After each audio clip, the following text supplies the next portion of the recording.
नमस्कार दोस्तों, आज की ताजा खबर। अचानक से बांग्लादेश में मची अफरा तफरी, सोशल मीडिया पर मचा धमाल। फेसबुक पोस्ट के बाद एक्शन में आ गई पुलिस। इस्तीफा देकर बांग्लादेश छोड़ भागी यूनुस सरकार। तो वहीं दूसरी तरफ भारत के परियोजना पर ट्रंप का लगा ग्रहण। जहां एक तरफ ये सब कुछ चल रहा है तो वहीं दूसरी तरफ बाइडेन का फैसला पलट दिए ट्रंप। इजराइल को मिला तबाही का सामान। जियोपॉलिटिक्स में बहुत कुछ चल रहा है, जानने को मिलेगा बहुत कुछ। आइए जानते हैं इन खबरों को विस्तार से। राष्ट्रपति डोनाल्ड ट्रंप के प्रशासन ने पेंटागन को आदेश दिया है कि वो इजराइल को 2000 पाउंड के बम की आपूर्ति पर लगाई गई रोक को हटा दे। इस बात की जानकारी व्हाइट हाउस के एक अधिकारी ने दी। जो बाइडेन के नेतृत्व में अमेरिका ने मई में इजराइल को लगभग 3500 बमों की डिलीवरी रोक दी थी, जिसमें 2000 पाउंड के विस्फोटक भी शामिल थे। जो बाइडेन प्रशासन ने यह निर्णय गाजा में हमास के खिलाफ इजराइल के सैन्य अभियान के दौरान घनी आबादी वाले राफा शहर में हमले को सीमित करने के लिए किया था। जो बाइडेन द्वारा इस फैसले के बाद काफी ज्यादा सवाल खड़े हुए थे। उनके इस कदम से ये अंदाजा लगाया जा रहा है कि वो प्रधानमंत्री बेंजामिन नेतन्याहू के फैसले से खुश नहीं हैं। इसके बाद अमेरिका इजराइल संबंधों में तनाव पैदा हो गया था। ट्रंप चुनाव अभियान में किए गए अपने वादों को पूरा कर सकते हैं। वो इजराइल के संघर्ष समाप्त करने के लिए आवश्यक संसाधन उपलब्ध कराने के लिए किए गए वादे पूरा कर रहे हैं। इसी बीच अंतर्राष्ट्रीय रेड क्रॉस समिति ने कहा है कि संघर्ष विराम समझौते की शुरुआती शर्तों के तहत हमास और इजराइल के बीच कैदी बंधक आदान प्रदान का दूसरा चरण पूरा हो गया है। समिति ने बताया 2000 फिलिस्तीनी कैदियों और 4 इजरायली बंधकों को रिहाई सहित दूसरे चरण को ICRC के कोऑर्डिनेशन और रिव्यू के बाद पूरा किया गया। ICRC का एक मध्यस्थ की भूमिका में कैदियों को आदान प्रदान को सुचारू और सुरक्षित रूप से लागू करवाया। उन्होंने बताया, इजरायली बंधकों की भलाई को प्राथमिकता देते हुए उन्होंने सुरक्षित रूप से स्थानांतरित किया गया।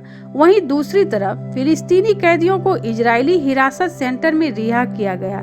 उसके साथ ICRC के इंटरव्यू के बाद गाजा और वेस्ट बैंक ले जाया गया। इस दौरान उनकी पहचान और स्वास्थ्य संबंधी जांच की गई। तो वहीं दूसरी तरफ डोनाल्ड ट्रंप ने हाल ही में अमेरिका के राष्ट्रपति पद का कार्यभार संभालते ही विदेशी सहायता और फंडिंग में कटौती का निर्णय लिया है। इस फैसले से वैश्विक स्तर पर हलचल मच गई है। भारत भी इससे अछूता नहीं रहेगा।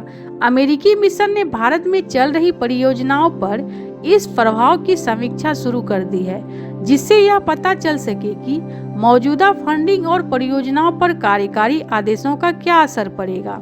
भारत में USAID ने स्वास्थ्य सेवाओं में महत्वपूर्ण योगदान दिया है। USAID एड्स और तपेदिक जैसे रोगों से लड़ने में भारत की मदद करता है। उदाहरण के तौर पर USAID ने देश भर में जीनएक्सपर्ट रैपिड डायग्नोस्टिक टेस्टिंग मशीनें लागू की है, जो तपेदिक के इलाज को तेजी से संभव करती है। और अगर ट्रंप की नीतियों के चलते इस फंड में कटौती होती है तो ये परियोजनाएं गंभीर रूप से प्रभावित हो सकती है। फीड द फ्यूचर कार्यक्रम के तहत USAID ने भारतीय कृषि इनोवेशन को अफ्रीका और एशिया में ट्रांसफर करने का काम किया है। कम लागत वाले ट्रैक्टर, समुद्री शैवाल से बने जैविक विकास उत्तेजक और सौर निर्जलीकरण जैसे तकनीकों के मदद से भारतीय किसानों को फायदा हुआ है। अगर इन इनोवेशन पर आधारित परियोजनाओं की फंडिंग बंद होती है तो इनका विस्तार और विकास रुक सकता है, जिससे खाद्य सुरक्षा पर बुरा प्रभाव पड़ेगा।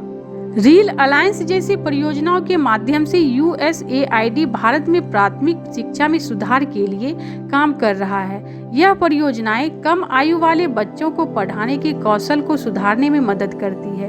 USAID की तरफ से समर्थित इन परियोजनाओं का भारतीय संगठनों और निजी क्षेत्र के साथ गहरा जुड़ाव है।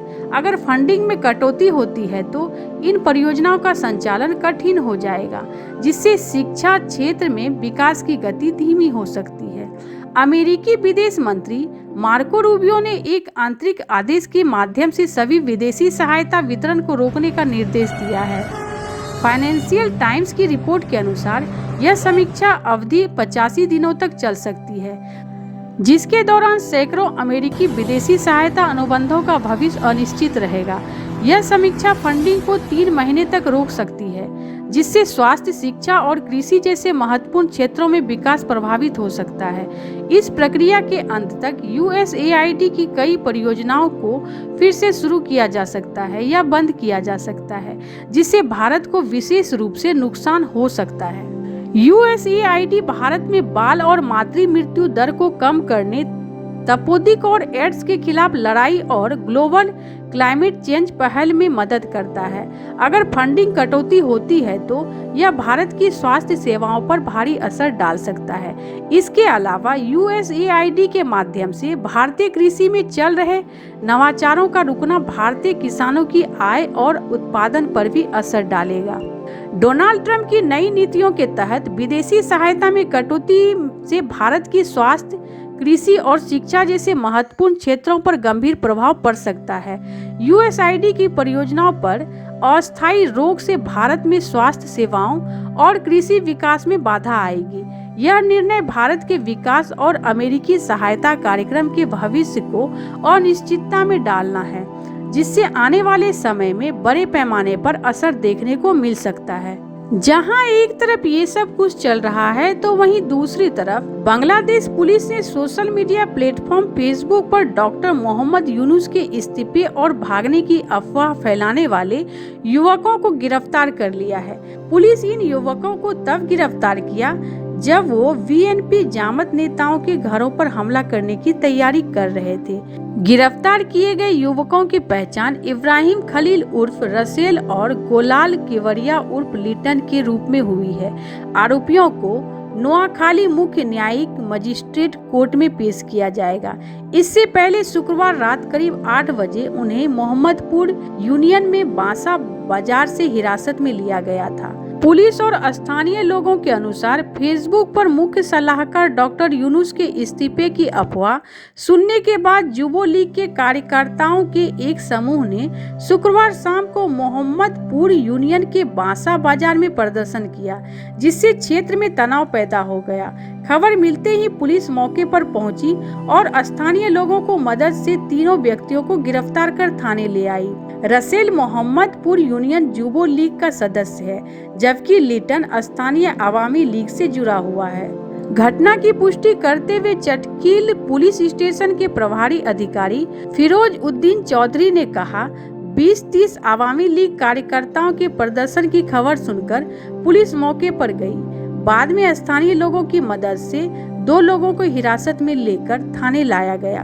घटना के संबंध में मामला दर्ज किया जा रहा है और उन्हें मामले में गिरफ्तार करके शनिवार दोपहर को नोआखाली मुख्य न्यायिक मजिस्ट्रेट कोर्ट में पेश किया जाएगा। आपको बता दें कि बांग्लादेश में तख्ता पलट के बाद नोबेल पुरस्कार विजेता मोहम्मद यूनुस को बांग्लादेश की अंतरिम सरकार का प्रमुख बनाया गया था। ऐसे आपको क्या लगता है इन सब मामलों में? आपकी क्या राय है? कमेंट कर जरूर बताएं। जल्द मिलते हैं अगले वीडियो में नई खबर के साथ।